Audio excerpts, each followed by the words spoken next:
ara escoltarem la història de la Kaisa.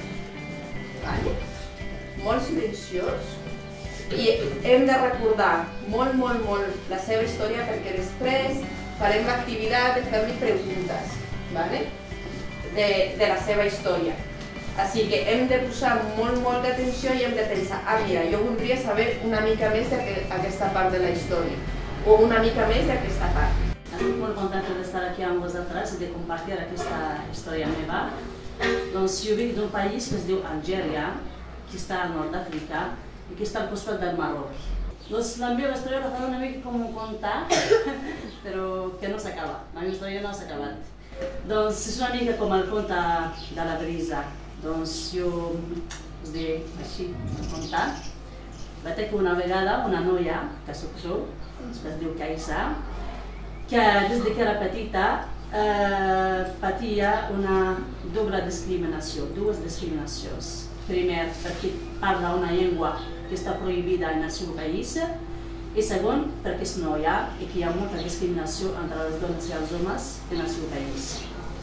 I com que volia que els seus pares siguin feliços, perquè sempre diuen si fos un noi estaran més contents. Doncs ella que feia quan era petita, feia tots els que fan els nois per demostrar als seus pares que ella també pot fer aquestes coses. I a l'escola estudiava una llengua que no parlava a casa i que no entenia, i que estava prohibit parlar la seva llengua a l'escola, encara que no sabia parlar l'altra llengua que estudiava.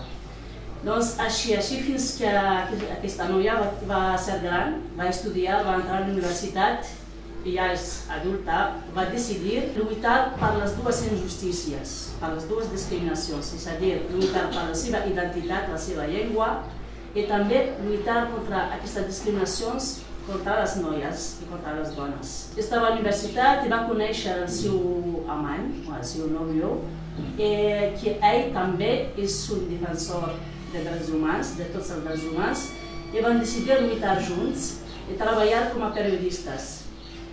Però al meu país es va engegar una guerra als anys 90 i el periodista, el seu amant, estava amenaçat de mort. Doncs s'havien d'amagar durant 3 anys, separant-se, i després, com que la guerra no s'acabava i que no podien amagar-se tota la seva vida, van decidir tornar a lluitar, van crear un diari en la seva llengua, en una altra llengua, per defensar els drets humans, els drets de les dones, els drets de les minories. Doncs van decidir de fugir del país. I van venir a Catalunya, a un país que es diu Catalunya, van ser acollits aquí i van ser protegits. Va venir primer el pare, és una mica com el pare de la Brisa, va venir primer el pare, perquè no podien venir tots junts, i un any després va venir la Kaisa amb els seus fills, que ja aquí viuen a Catalunya, i van descobrir una altra realitat, que és que aquí no hi ha cap llengua prohibida i no hi ha cap discriminació entre noies i nois, o entre dones i homes, i estan molt feliços, però continuen de donar a conèixer, d'informar la gent d'aquí sobre els altres països on hi ha moltes discriminacions, i és així que continuen de col·laborar amb l'ACNUR per donar a conèixer aquestes realitats, és a dir, denunciar el seu país en primera persona del que passa al seu país. I farem com si treballéssim en un canal de televisió i farem entrevistes a la Kaisa.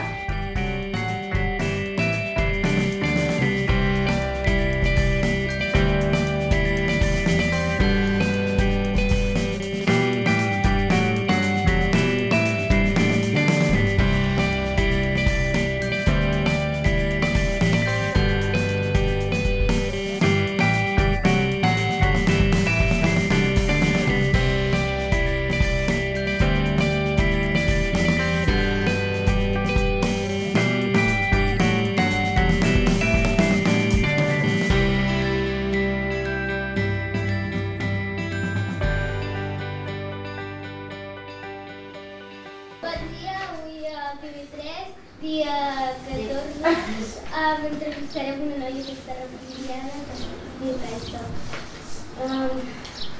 Quantes coses et vas emportar?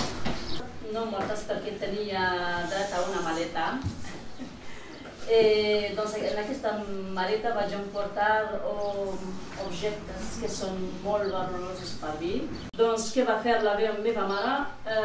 Havia de vendre totes les seves joieres, entre elles aquests pendents, amb una pulseres, uns anells, a vendre per comprar a la meva germana llet.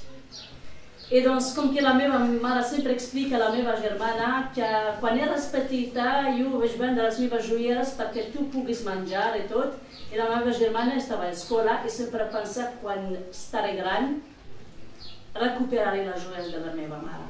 Doncs la meva germana va estudiar fins a la universitat i va ser professora de francès al meu país i va decidir que amb la primera paga de recuperar totes les joies de la meva mare. Doncs va anar a la dona del poble que va comprar la meva mare les joies, les va comprar una altra vegada per molts de diners, molt cas, però va recollir totes les joies entre aquests pendents. Doncs aquests pendents tenen un valor molt sentimental per mi i sempre me'ls poso i me'ls he endut amb mi. Amb quin idioma parles al teu país? Doncs la meva llengua materna es diu l'amazic, o bereber. Aquí està com bereber, que és una llengua que es parla a tot el nord d'Àfrica, a Algèria, al Marroc, a Tunísia, a Líbia i tot, que està prohibida fins fa poc al meu país. Com es diu el noi que prohibeix que les noies que no puguin fer el mateix que els nois? És un govern, són tradicions primer, després són les religions, són moltes coses, però